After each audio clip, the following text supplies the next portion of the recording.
Eh bien, bonjour à tous et bienvenue dans ce nouveau tutoriel où nous allons parler de grid design. Donc, grid design, en anglais, c'est un design sous forme de grille. Et on va voir comment appliquer le grid design à nos web designs sur WordPress avec l'aide d'Elementor. Donc, on se retrouve sur la sandbox et là, voilà ce que nous allons réaliser. Donc nous allons réaliser une grille qui contient plusieurs cellules avec dans ces cellules-là des images qui réagissent au survol de la souris dans un design bien particulier et avec également le titre de l'élément qui pourrait être un lien vers une page, vers un article ou autre. Un texte sur un fond rouge qui pourrait être la catégorie, par exemple, de l'article, ou alors un moyen de filtrer et de classer ces contenus, ainsi qu'un texte au-dessous qui nous permettra de commenter un petit peu la cellule du tableau. Donc, Grid Design, comment est-ce que nous pouvons réaliser ça avec Elementor ? Alors c'est parti, vous allez voir, si vous suivez attentivement la démonstration, vous allez voir que ce n'est pas compliqué, c'est simplement une question d'organisation. Alors je suis donc sur Elementor et je vais créer une nouvelle section avec une seule colonne que je vais mettre donc au-dessous de cette section-là, comme ça on aura le modèle réalisé en haut et la réalisation un peu plus bas. Alors déjà, je vais simplement mettre un peu de marge en haut pour venir décaler un peu mon design. Voilà, comme ceci. Alors, la première question qu'il faut se poser lorsque l'on doit réaliser un web design de cette sorte-là, c'est de se poser la question, comment est-il réalisé? C'est-à-dire, quelle est sa structure? Or, si on analyse cette grille, on peut dire que cette grille possède trois colonnes. On va dire, la première colonne se trouvant ici, la deuxième colonne au milieu, et la troisième colonne à droite. Alors, si on raisonne de cette façon-là, on va se rendre compte, on va ajouter un problème supplémentaire parce que dans la colonne de gauche, on voit qu'on va bien avoir un contenu. Et dans la colonne centrale, on voit qu'on a deux contenus les uns sur les autres. Et dans la colonne, la troisième colonne, on a deux contenus aussi les uns au-dessus des autres. Alors, cette façon d'analyser les colonnes va nous permettre de choisir la méthode qui est la plus simple. Or, il s'avère que si on part du principe que la colonne de gauche est effectivement cette colonne-ci et que ces deux colonnes ne forment en réalité qu'une seule colonne, on va donc avoir une grille qui sera constituée de deux colonnes uniquement, la colonne de gauche et la colonne de droite, avec deux sections différentes. Alors, on va prendre cette méthode-là et au fur et à mesure, vous allez voir pourquoi on va prendre cette méthode-là. Donc je rouvre mes attributs d'Elementor. Alors je vais donc créer ici deux colonnes, j'ajoute une deuxième colonne, donc là j'ai mes deux colonnes. Alors tout de suite on voit que cette section est pleine largeur, qu'on va bien de gauche, complètement à gauche à complètement à droite de l'écran. Donc c'est pas mon cas ici, puisque ici on voit que lorsqu'on crée une nouvelle section, la section est encadrée, c'est-à-dire on voit les limites en grisé, des colonnes qu'on va pouvoir, enfin des contenus qu'on pourra mettre dans les colonnes de la section. Donc la première chose, c'est d'aller sur la section dans mise en page, et là, dans la largeur du contenu, de passer de encadré à pleine largeur. Voilà, on voit tout de suite qu'en étant en pleine largeur, la colonne interne va bien à gauche de l'écran, et va bien à droite. Donc là, on va pouvoir, de cette façon-là, avoir des contenus qui vont être sur la largeur entière de la fenêtre du navigateur. Une fois que j'ai fait ça, alors on va chercher à voir comment est-ce qu'on peut réaliser ceci, c'est-à-dire une image, alors déjà qui réagit au passage de la souris, c'est-à-dire qu'il y a une animation qui se produit, mais surtout, on a sur cette image-là un titre, un autre titre avec un fond rouge et un texte, un autre titre également, au-dessous. Alors, si je pars avec un widget, c'est-à-dire si je mets un widget image ici, et que je vais chercher l'image de mon avion, alors ça semble marcher, le seul problème qu'on va avoir, c'est que comment mettre par-dessus ce widget du texte. Alors, d'aucuns pourraient me dire c'est relativement simple, il suffit de mettre un titre et ensuite, alors vous comprenez bien qu'on ne peut pas le mettre au-dessus de l'image, donc ce qu'on pourrait faire c'est prendre ce titre-là et aller dans Avancé, appliquer des marges négatives de façon à remonter le titre sur l'image, hein, en le décalant un petit peu à droite également, voilà, de façon à obtenir cet effet-là. Alors si on fait ça, ça va fonctionner, mais c'est assez complexe parce que le fait d'introduire des marges négatives va faire on va avoir du mal à resélectionner l'élément pour le modifier parce que les limites en bleu ne correspondent plus au contenu de l'élément, donc on voit que là je ne peux plus sélectionner, et que donc je devrais plutôt passer par le navigateur ici pour venir sélectionner l'élément lui-même. Alors globalement, dans ces situations où on s'avère bloqué dans ces manipulations, ça veut dire que cette solution n'est surtout pas la bonne solution, parce que notre design doit être simple à réaliser, et surtout évident et logique. Or là, on sent bien qu'on a un petit problème. Donc, on ne peut pas mettre de widget image avec un titre et des marges négatives sur cet exemple-là. Donc je vais supprimer l'image, je vais supprimer également le texte que j'ai mis, et je vais plutôt m'orienter vers une image que je mettrai en fond d'un élément. Or, je peux mettre une image en fond de quoi? En fond de la colonne, hein, puisqu'on voit bien que cet élément-là est clippé, c'est-à-dire est bloqué, hein, limité aux frontières de la colonne. Donc, si je fais ça, je prends donc la colonne de gauche et je vais dans Style, type d'arrière-plan. Ici, je vais sélectionner mon image. Alors, je vais prendre l'avion, voilà.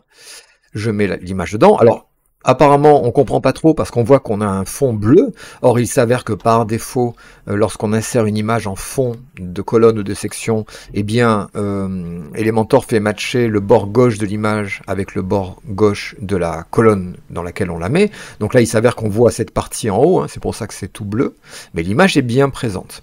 Il y a deux problèmes. Le premier problème, c'est que pour l'instant, l'image, même si elle est grande, elle n'apparaît pas. Qui plus est, si je ferme les paramètres d'Elementor, on voit que carrément tout le contenu disparaît.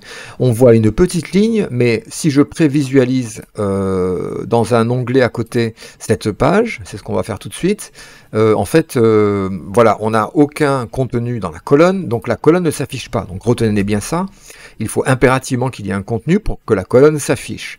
Parce que le mouvement par défaut, c'est quand il n'y a rien, on n'affiche pas la colonne. On a deux solutions, soit tout de suite, on met nos éléments, donc là on va avoir besoin de 3 textes, hein, tout simplement, pour pouvoir mettre news, décollage immédiat et le porteur s'envole vers Paris. Donc je prends 3 titres, que je mets là, titre 1, dupliqué, titre 2 et titre 3. Le premier sera le carré rouge avec le texte blanc, le deuxième le titre, et le troisième l'extrait ou le sous-titre. Alors, deuxième problème, c'est qu'on voit que la section est beaucoup plus haute que la somme de ces éléments, hein, c'est le comportement standard aussi, une section s'adapte en hauteur aux éléments qu'on met dedans, donc on va devoir agir sur la hauteur de cet affichage-là. Alors comment il y a plusieurs solutions, mais on va garder la plus simple. Il y a une solution qui consisterait à rajouter des éléments invisibles, alors ça c'est la mauvaise solution, je mets un espaceur, et ensuite j'augmente la taille de cet espaceur, on voit que le contenu apparaît, hein, donc ça pourrait fonctionner. Alors il y a plus simple que ça, hein, on va supprimer donc cet espaceur.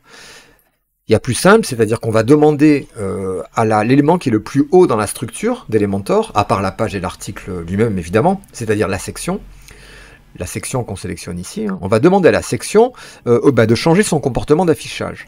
Par défaut, la section en hauteur, par défaut, donc ce comportement-là, elle adapte sa hauteur, et la colonne d'ailleurs fait la même chose, hein, la colonne aussi s'adapte au contenu, au widget que l'on va mettre à l'intérieur.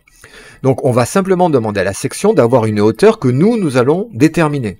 Cela s'appelle sous Elementor une hauteur minimum. Donc je clique sur hauteur minimum, et là je vois que je peux maintenant donner une hauteur à ma section. Or il s'avère que la hauteur que je donne à cette section-là, ça fonctionne bien, puisqu'on voit les limites bleues changent en fonction de la hauteur que je donne, alors évidemment limité par le contenu, hein, c'est-à-dire que là je peux pas faire 80 pixels de haut, parce que la hauteur totale des éléments est supérieure à 80 pixels, mais dès que je vais au-dessus, ça fonctionne. Par contre, j'ai changé le comportement d'affichage de la section, mais pour l'instant, le comportement d'affichage de la colonne est toujours le même. C'est-à-dire que la colonne va augmenter sa hauteur en fonction des éléments qui sont dedans. Alors, comment modifier cela? Eh bien, relativement simplement aussi, c'est que la section a, pour le coup, donc au-dessous de la hauteur minimum, une propriété qui est position de la colonne. Donc, si j'ai hauteur par défaut dans l'alignement vertical, j'ai haut, milieu, etc. Mais j'ai pas position de la colonne. L'attribut position de la colonne apparaît lorsque je choisis hauteur minimum. Et là, on a position de la colonne qui apparaît.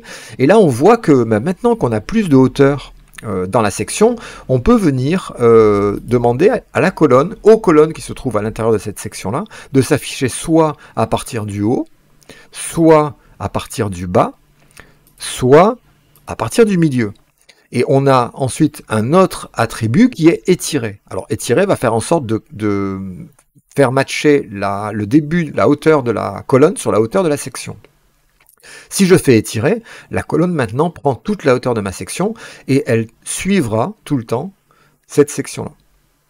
Donc là, on a résolu le problème en modifiant les comportements par défaut de la section et de la colonne. Ensuite, on voit que dans cet exemple-là, alors déjà, on a un problème de taille d'image, mais ça, on va le voir par la suite. Mais surtout, on voit que le texte est affiché en bas. Alors, deux solutions, soit je commence à mettre ça c'est la mauvaise solution, c'est-à-dire je commence à mettre des marges au premier élément de façon à décaler tous les autres vers le bas. Alors ça va marcher parce qu'il y a un moment où je vais arriver suffisamment en bas. Par contre, c'est la mauvaise solution parce que je vais avoir des attributs un peu partout, que je vais devoir toucher, changer en responsive, donc ça, à éviter, à bannir. Comment je pourrais simplifier la chose? Eh bien, simplement, ce que je pourrais faire, c'est demander à la colonne, ici, de voir si cette colonne-là, dans mise en page, cet onglet qui est très important, est-ce qu'on a possibilité de changer le fonctionnement par défaut de la colonne, qui est affiche tous les widgets qu'on met à l'intérieur de ton contenu à partir du haut. Or, il s'avère qu'effectivement, on a l'alignement vertical. L'alignement vertical, c'est exactement cette propriété-là, c'est-à-dire, j'affiche tous les widgets à partir du haut, donc c'est par défaut, hein, ça équivaut à haut, c'est la même chose, mais je peux changer ça si j'ai suffisamment de hauteur, évidemment, hein, à ma colonne, mais là j'en ai suffisamment puisqu'elle est calquée sur la hauteur de la section. Je peux lui demander d'afficher tous les widgets à partir du milieu, hein, donc si je rajoute un widget, hop, ça sera tout le temps centré dans la hauteur, même si je change la hauteur de ma section, tous mes contenus seront toujours centrés, donc ça c'est intéressant. Là, c'est pas ce que je veux faire, ce que je veux faire c'est plutôt l'afficher à partir du bas, donc je clique sur ma colonne, et alignement vertical, je vais venir en bas. Donc là, on voit tout de suite que même si je rajoute un élément au-dessus, par exemple, eh bien l'affichage se fait toujours à partir du bas maintenant. Donc c'est exactement ce que je veux là, un affichage à partir du bas. Donc j'ai résolu deux problèmes en touchant très peu de réglages, c'est-à-dire deux propriétés, une dans la section pour la hauteur de la section, et une deuxième dans la colonne pour la méthode d'affichage de la colonne. Je demande à la colonne de s'afficher à partir du bas. J'ai pratiquement terminé le travail sur cette première colonne. Me reste l'alignement, gérer le positionnement et la taille de l'image. Alors, je retourne dans ma colonne. Dans le style de ma colonne, j'ai l'arrière-plan, normal et au survol. Et en l'occurrence, au survol, ça veut dire lorsque la souris passe par-dessus, qu'est-ce qu'il se passe? Et c'est là où on va introduire cette animation. Donc, je clique sur la colonne. Je vois que l'image est positionnée, je vais la centrer, je vais faire coïncider, si vous voulez, le centre de l'image horizontal et le centre vertical au centre horizontal de ma colonne et au centre vertical, donc c'est la position centre centré. Donc tout de suite, l'image change de position. Il est très intéressant ce positionnement parce que quelle que soit la largeur de ma colonne, l'image restera toujours centrée. Donc ça c'est très intéressant et c'est généralement ce qu'on va utiliser. Même si on peut avoir des centrages différents. On pourrait très bien avoir centre gauche, par exemple, pour cadrer le coin gauche de l'image et le centre vertical, on les fait matcher sur le coin gauche de la colonne. Hein, c'est pareil, sauf que là, si je fais ça, l'image ne bouge plus parce qu'elle est fixée à partir de son point gauche. Donc on voit que c'est intéressant, suivant les cas. Si on ne veut pas que l'image bouge, on va faire ça. Si on fait par contre centre droit, là par contre ça va bouger parce qu'on fixe le point droit de l'image et donc forcément ça bouge. Alors généralement, moi je vais prendre centré pour avoir la même chose qu'en haut. Et ensuite donc je vais soit, alors très important après la position évidemment c'est la taille. Alors entre parenthèses ici on passe sur le défilement. Est-ce qu'on veut que l'image défile lorsqu'on scrolle ou est-ce qu'on le veut qu'elle soit fixe? Alors si je fais fixe on voit que l'image ne bouge plus. Hein, elle est toujours clippée aux limites de la colonne mais elle ne bouge plus. Donc je vais mettre par défaut. Alors, il y a autre chose qui apparaît tout de suite, c'est la taille qui n'est pas bonne. Alors dans la taille, tous ces contrôles-là sont responsives. Dans la taille, j'ai par défaut auto, que moi je n'utilise jamais, couvrir, contenir et personnaliser. Alors si je fais couvrir, il va faire en sorte d'avoir au moins une des dimensions de la colonne, c'est-à-dire qu'on verra l'image partout, même si l'image doit déborder, hein, c'est-à-dire que même si on doit faire comme ça, par exemple, on voit qu'on n'a qu'une partie de l'image, mais la hauteur est totale, là, ça, en fait, il va s'arranger pour qu'il y ait toujours toute l'image qui couvre toute la colonne. Donc ça, c'est intéressant, c'est ce que j'ai fait ici. Et je peux faire aussi personnaliser. Alors en pixels, je peux donner, alors si l'image est plus petite, évidemment elle va être répétée, d'où le paramètre répété ici, hein, par défaut. Si je fais non répété, elle n'est plus répétée. Bon, je pourrais la répéter horizontalement si je voulais, ou verticalement aussi, hein. Mais là, bon, il n'y a pas de répétition. Je m'arrange pour que l'image, elle soit, voilà, elle apparaisse en entier dans ma boîte, hein. Par exemple, là, on va faire 900 pixels. 900 pixels, voilà. Si je veux donc maintenant établir une animation sur ce bloc-là, eh bien je vais aller au survol. Alors attention qu'il est impératif au survol de mettre la même image pour pouvoir animer cette image-là. Donc je passe au survol dans l'arrière-plan de ma colonne. Type d'arrière-plan, je vais remettre la même image, celle-ci. Je l'insère. Je dois, pour que ça fonctionne, remettre tous les mêmes paramètres. Donc centré par défaut, non répété, personnalisé. Donc centré, par défaut, non répété, personnalisé. Et ensuite, je vais changer un paramètre. J'avais mis 900 pixels de large pour l'image à son état normal. Et je vais mettre, par exemple, 1100 pixels. Alors attention, passer d'abord en pixels. 1100 pixels dans l'état au survol. Et là, comme ça, quand je passe dessus, voilà, ça grossit, hein, puisque ça passe de 900 à 1100 pixels. La durée de la transition, en combien de temps? On peut prendre une seconde. Voilà, on peut faire ça, donc c'est en 0,3 secondes, 0,5, bon, vous choisissez ce que vous voulez. Et là, j'ai fait donc la première colonne. On voit qu'on a quand même au-dessus aussi autre chose, on a une sorte de dégradé qui s'applique sur l'image de fond. Alors comment est-ce qu'on fait ça? Ben, très simplement, vous avez également, après l'arrière-plan de la colonne, vous avez la superposition d'arrière-plan qui permet de superposer à l'image ou à la couleur d'arrière-plan une autre image ou une autre couleur. Alors très intéressant parce que là, ce que j'ai fait, c'est que j'ai créé donc un dégradé en superposition. Dégradé qui va alors du noir au noir, hein, première couleur noire, seconde couleur noire. La seule différence, c'est que la première couleur, c'est un noir transparent, donc en fait c'est absence de noir finalement. Hein, donc j'ai un noir qui est transparent et un noir qui est 100%. Et là, avec les emplacements, on va déterminer à quel moment se situe la transition entre les deux couleurs et à quelle comment dire, dureté cette transition s'effectue. C'est-à-dire que là, j'ai par exemple une transition qui s'effectuerait voilà, très brute. Hein, on changerait directement opacité 0 à opacité 1. Et là, ça me permet de venir appliquer un dégradé. Donc il suffit simplement de trouver le bon paramètre. Attention, ne pas oublier qu'on a aussi l'opacité. Hein, donc là, on mettrait plutôt opacité à 1.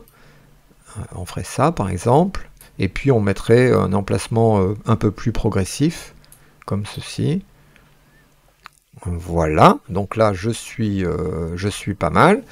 Même si sur l'exemple, il est un peu moins, voilà, il est un peu moins violent que ça. Il y a peut-être un peu moins d'opacité. Voilà, comme ceci. Alors, une fois que j'ai fait ça, il me reste plus qu'à mettre les textes. Alors, vous allez voir que les textes, en fait, c'est tout bête. Hein. Le texte là, décollage immédiat, donc on va le mettre ici, décollage immédiat. Donc là, il est bon. Donc après, c'est du styling. Hein. Donc là, je vais copier les paramètres et faire coller le style pour récupérer les mêmes paramètres. Là, j'ai le porteur s'envole vers Paris. Donc je mets ici le porteur s'envole vers Paris. Alors attention quand on fait des copier-coller parce qu'il nous met également tous les styles si on colle directement dans l'image. Je copie le style de le porteur s'envole vers Paris, je colle le style ici, et le dernier va me servir à mettre ce petit carré rouge. Alors comment faire? Je vais le passer en premier. Et là, on voit que en fait, je vais mettre news. Donc là, je vais mettre news. Alors, c'est assez simple, hein, pour mettre un fond, j'ai la propriété, alors que si je ne trouve pas background color, c'est-à-dire la couleur de fond dans le style du widget, je le trouve toujours dans l'avancé. Donc là, il n'y a pas de couleur ici, de fond. Par contre, il y a une couleur dans l'avancé. Arrière-plan, voilà, c'est parfait. Et là, arrière-plan, je peux mettre au normal, au survol, hein, on a encore des animations qui sont possibles. Ça sera un arrière-plan classique, une couleur, donc je sélectionne le rouge. Et là, on voit ce qui se passe, c'est que globalement, mon élément, par défaut, il fait 100% de la largeur de ma colonne. Hein. On le voit bien ici, puisque ça change. Mais c'est pas ce que je veux, je voudrais qu'il s'arrête là. Donc comment faire? Ben, simplement changer la méthode d'affichage du widget. Au lieu de faire une méthode standard qui représente 100% de la largeur du conteneur dans lequel on met cet élément-là, ce que je vais faire, c'est que je vais aller dans Avancée de ce texte-là, Positionnement, et là je vais dans la largeur changer la méthode qui par défaut est 100%, je le répète, de la largeur de l'élément dans lequel on le met, et je vais passer ça à personnaliser. Alors personnaliser, c'est moi qui détermine quelle largeur je veux à cet élément-là. On voit les contours de l'élément en bleu changent. Alors forcément, la couleur de fond également suit ce comportement-là. Alors soit je fais personnaliser en pourcent, en pixels, soit si je fais auto, et lui c'est automatiquement, il va caler la largeur de l'élément à la largeur du contenu. Donc ça c'est intéressant. C'est-à-dire que même si, par exemple, je change la typographie, la taille de cet élément-là, on voit que la largeur de l'élément change. En automatique, il va se caler sur cette largeur-là. Donc là, c'est beaucoup plus simple à gérer parce que c'est fait pratiquement, ça se fait tout seul. Alors ensuite, j'ai simplement à changer la couleur de mon texte, qui était en blanc. Donc là, là, je vais remettre du blanc aussi. Voilà. Et là, hop, je regarde. Alors, j'ai pas assez de pixels dans la colonne. Il faut que je rajoute un petit peu. Je vais passer à 1000. Voilà, pour être sûr de bien couvrir toute la colonne. Voilà, donc là c'est le cas. Et là, ça fonctionne. Donc là, j'ai fait la colonne de gauche. Alors attention pour les... Regardez, notez bien que là, ces widgets-là sont beaucoup plus collés que ceux-là. Pourquoi? Parce que les colonnes ont un réglage d'écart de widget, en fait, qu'on retrouve dans mise en page, en allant dans la colonne, sélectionnant la colonne, et dans mise en page, vous avez espace des widgets. C'est aussi responsive, on peut avoir 3 espaces différents, suivant qu'on soit sur ordinateur, tablette ou mobile, et par défaut c'est 20 pixels, c'est pour ça qu'on a 20 pixels entre les deux. Si je mets 0 par exemple, voilà, tout est collé. Donc là j'ai mis 8 je crois, ça fait que chaque fois que je vais rajouter des éléments, eh bien ils seront décalés de 8 pixels, sachant que le premier élément, vu que j'ai mis une couleur de fond, il faudrait que je rajoute 2 choses en fait, il faudrait que je rajoute un peu de marge interne, pour venir décaler le fond, voilà, ici, et peut-être un petit peu de marge en bas, pour venir décaler un peu en hauteur, pour pas être trop collé. Donc voilà, là c'est bien, ça me va bien. Ça me va bien. Alors, peut-être plus de marge à gauche et à droite, donc je désactive le lien, à droite et à gauche, et là je mets, voilà, un peu plus de marge, et là je ferme mon panneau pour vérifier, donc là ça fonctionne bien. C'est un titre, alors là théoriquement, c'est un lien aussi, donc sur le titre, dans le contenu, j'ai un lien, alors je mets juste un hashtag, c'est-à-dire que je dis à Elementor que c'est un lien, mais ça va aller nulle part, mais c'est simplement pour avoir le changement de curseur. Là, j'aurai le lien vers lequel j'enverrai ce titre-là lorsque l'on cliquerait dessus. Donc là, je suis bon, j'ai réalisé ma première colonne. Pour la deuxième colonne, comment est-ce qu'on pourrait faire? Alors, on a dit qu'on le considérait comme une seule colonne. Comment je peux fragmenter cette colonne en plusieurs sous-colonnes? Eh bien, on a un widget qui permet de faire ça, qui s'appelle la section interne. Et du reste, c'est le premier widget des widgets basiques. Donc c'est vraiment un widget à connaître, à savoir bien utiliser. Il est très simple. On prend la section interne et on la met dans une colonne. Et automatiquement, par défaut, elle propose 2 colonnes. Mais je peux très bien, dans cette section interne, comme une section normale, ajouter des colonnes et passer à 3 colonnes, à 4 colonnes, etc. Mais c'est temporaire, c'est-à-dire que le nombre de colonnes, c'est uniquement dans la section interne. C'est-à-dire que si je mets un titre avant la section interne, je suis toujours dans une seule colonne. Mais dans la section interne, si je mets un titre, je peux mettre un titre dans la colonne de gauche ou de droite de la section interne. Ça, c'est exactement ce que je veux, puisque ça va me permettre, alors je retire mes titres, ça va me permettre, en ajoutant 2 sections internes, alors attention, les sections internes, on peut en ajouter autant qu'on veut, par contre, on ne peut pas les imbriquer. Enfin, on peut le faire, mais il y a une méthode un peu particulière, on pourrait voir dans un autre tutoriel. Mais globalement, cette section interne-là, je peux en prendre une deuxième et la mettre au-dessus et au-dessous. Mais vous voyez, je ne peux pas la mettre à l'intérieur. Alors, il y a une combine, mais bon, là, pour l'instant, c'est pas l'objet de ce tutoriel. Donc, c'est parfait. 2 colonnes qui vont correspondre à mes 2 colonnes ici. Et ensuite 2 colonnes à l'autre section interne qui vont correspondre à ces 2 colonnes-là. La question, c'est, il faut que j'ai la hauteur, que chaque section interne soit la moitié de la hauteur de ma section principale. Alors là, heureusement, dans la section principale, on a mis une hauteur en pixels. Alors j'ai mis 445, alors je vais faire 440 pour qu'on puisse le diviser par 2, hein, puisque 440, ça ferait 220. Donc si ma première section interne, qui possède également une hauteur, hein, par défaut ou une hauteur minimum, je mets 220 pixels, donc elle va faire la moitié de la hauteur. Si la deuxième section au-dessous, hauteur minimum, je mets 220 pixels aussi, je vais avoir 440 pixels. Alors je vérifie, 440 pixels, la première 220 et la deuxième 220. Ok, donc ça c'est parfait. Je continue, il me faut la même chose que ça en fait, hein, tout simplement. Donc je peux peut-être copier le style de la première colonne, on va essayer de le coller ici, coller le style. Alors il va me récupérer aussi également l'image, mais c'est pas grave, on la changera après. Coller le style, coller le style, coller le style. Alors, c'est assez marrant parce que j'ai collé le style, donc théoriquement, j'ai aussi collé l'animation. Mais là, on voit que ça ne fonctionne pas, il n'y a pas d'animation. Pourquoi? Ben, la réponse, elle est toute simple, c'est que si je visualise ma page, elle fonctionne, mais il manque au moins un élément dans la colonne pour activer tous les comportements de la colonne. Donc là, je vais simplement rajouter, dupliquer les titres, etc. pour les rajouter dedans, et vous allez voir que dès que je vais mettre un élément, tac, voilà, ça y est, hop, ça fonctionne, et d'ailleurs même la superposition d'arrière-plan apparaît aussi. Donc là c'est parfait, dupliquer, hop, je le mets à l'intérieur, hein, ici, pour reconstituer, alors attendez, attention, par contre il faut le mettre, voilà, bien sous le titre. Alors si vous pouvez pas le mettre sous le titre, c'est pas grave, je le mets au-dessus, je vais vous montrer comment simplement les réorganiser. Donc là, ici aussi. Pour les réorganiser, on passe par le navigateur, hein, que je peux docker sur la droite de mon écran. News, ok. Ensuite, on a le porteur, il est là, qu'on va passer au-dessous. Voilà, là c'est un moyen très simple de le faire.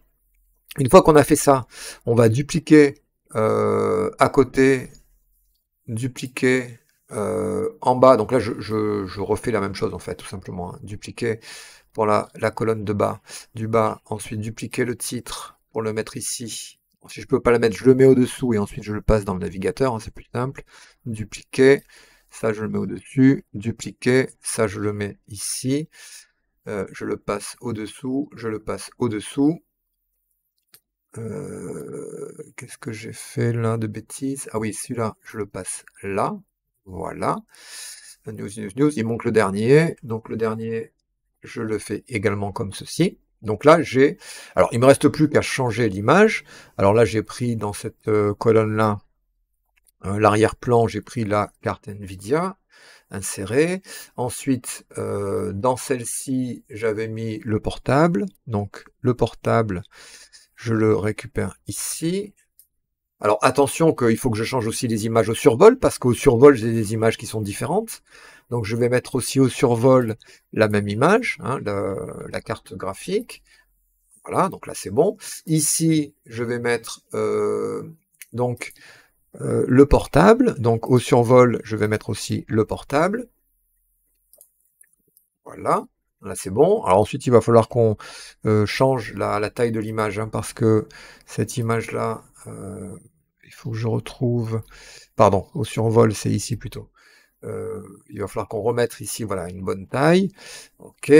Ensuite ici, j'ai... alors j'ai interverti les colonnes, mais c'est pas grave. On verra comment intervertir les colonnes. J'ai le poulet ici. Donc style, le poulet, il est ici, inséré. Je dois aussi au survol si je veux, hein, je pourrais changer l'image, mais là je vais mettre la même image. Le poulet au survol, il est là. Et il me reste ici la cuisine chinoise. Donc là, hop, je mets au style ici la cuisine qui est ici. Et je le mets aussi au survol pour avoir la même image. La cuisine. Voilà, donc là c'est bon. Il me reste plus qu'à changer les textes, hein. Donc bonne recette, hop, je le mets. Alors plutôt coller là si vous voulez pas coller avec tous les, comment dire, les attributs, hein.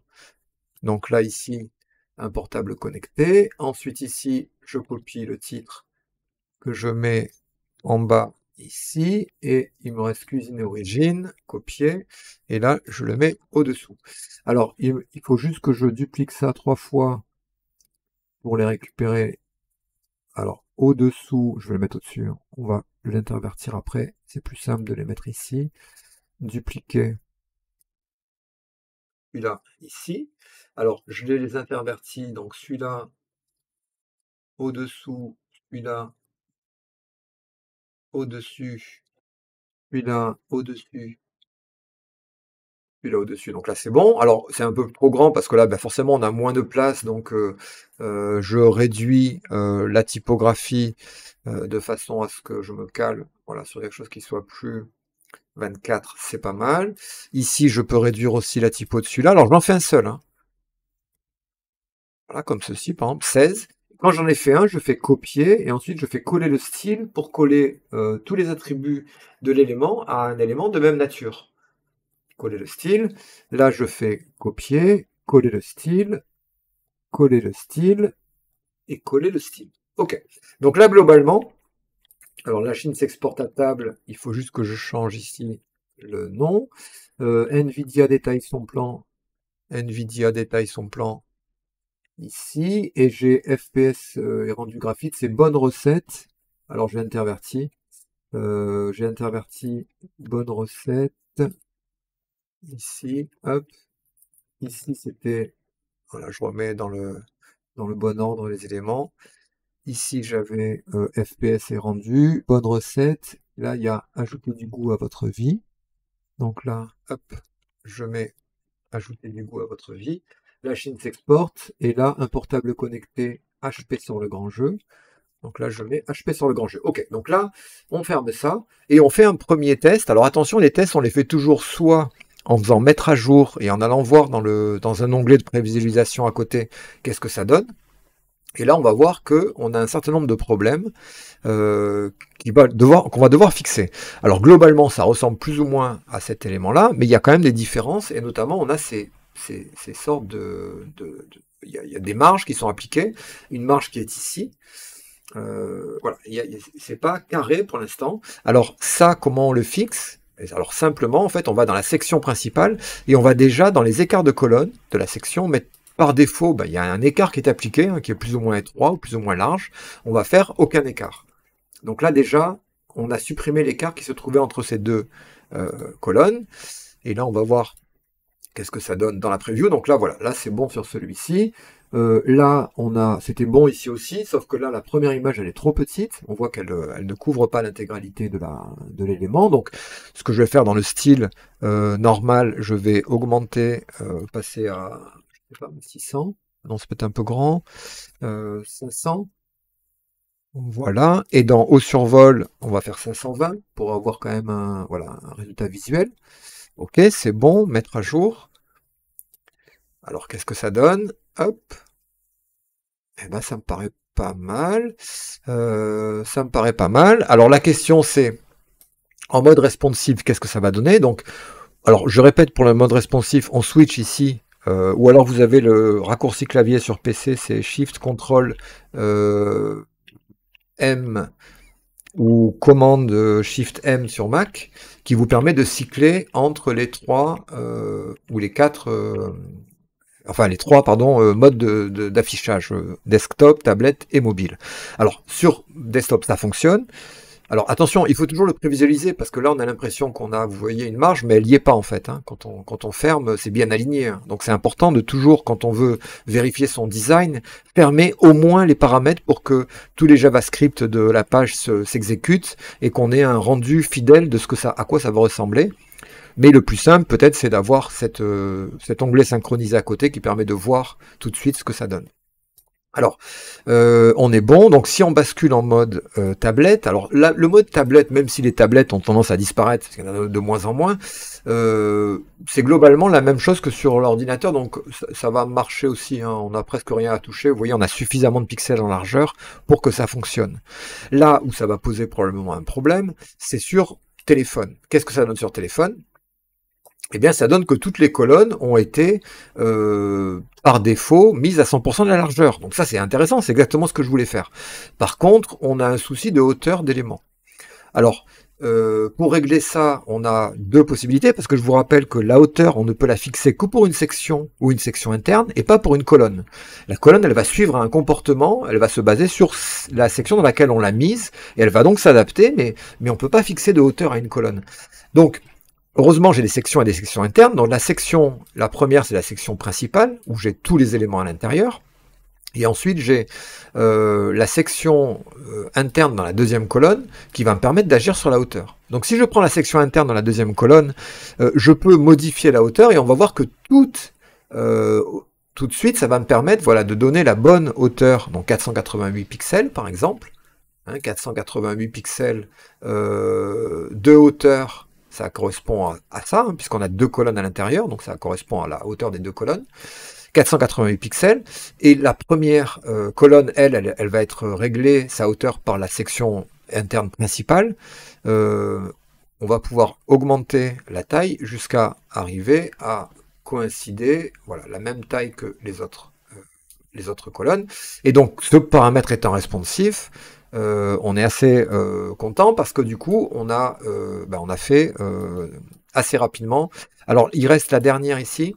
Alors pourquoi? Parce que j'ai aussi une autre section interne, j'avais deux sections internes, 488 pixels pour la première, et pour la deuxième section interne, 488 pixels aussi, comme ça tout le monde a la même hauteur.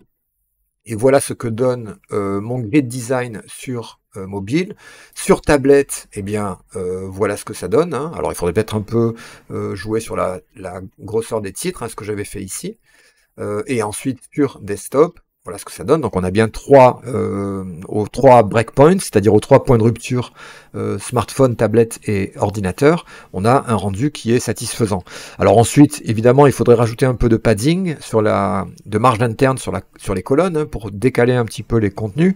Alors c'est la dernière chose que je vais faire, hein, c'est à la colonne de gauche, je vais mettre quelques pixels, voilà, pour rentrer. Alors attention, en marge interne et pas en marge externe, sinon la marge externe ne comprend pas l'image de fond, donc on décale aussi l'image de fond. En marge interne, là par contre on n'aura pas ce problème, donc je décale un petit peu de 16 pixels, et là sur celle-ci, je fais la même chose, mais peut-être de 8 pixels uniquement, parce que ça sera peut-être trop, on va essayer 16 pixels, non à la limite c'est pas mal aussi 16 pixels, donc je fais aussi également 16 pixels sur mes 4 colonnes, 16 pixels ici, 16 ici, et 16 là, et voilà, j'ai reproduit un grid design avec Elementor sur WordPress d'une manière relativement simple et surtout d'une manière très logique. Donc, je vous remercie d'avoir suivi ce tutoriel qui était un petit peu plus long que les autres. Si vous avez des questions, c'est en commentaire. N'oubliez pas de vous abonner, ça permet moi de produire des contenus plus quotidiennement et plus fréquemment. Merci et je vous dis à bientôt.